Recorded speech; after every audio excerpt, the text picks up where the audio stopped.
घर में घुस के मारेंगे। এবার শত্রু এসে মারছে, সুতরাং শত্রুকে আমরা মারবো। এবারে খুন কা বদলা খুন।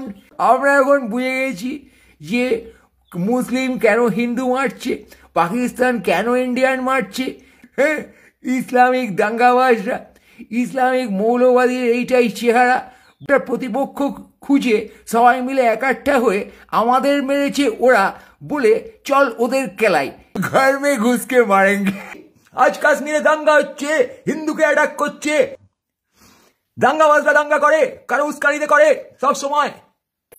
সাধারণ মানুষ কেউ কারো শত্রু নয়, তার কারণ তারা বাঁচতে চায় পৃথিবীতে। এই কথাটি আগে বুঝবো না।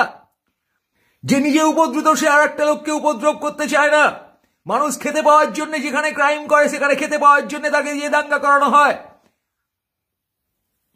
পিছনে থাকে অন্য কেউ বোকাচোদা, যে পলিটিক্যাল কারণে, ক্ষমতার কারণে সেটা করছে।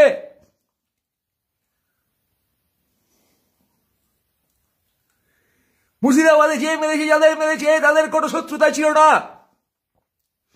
মেরে টাকা পেয়েছে বলে মেরেছে। এবং এই টাকা ছড়িয়েছে যারা ক্ষমতা দিয়ে দখল করতে চায় কোনো ফর্মুলায়, তারা দাঙ্গা বাঁধায়। এই কথা আগে বুঝে পড়া। ক্রাইমময়, ধর্মীয় বিভেদময় বাংলা আমার দেশ না, বুঝছো? তোমারও দেশ না।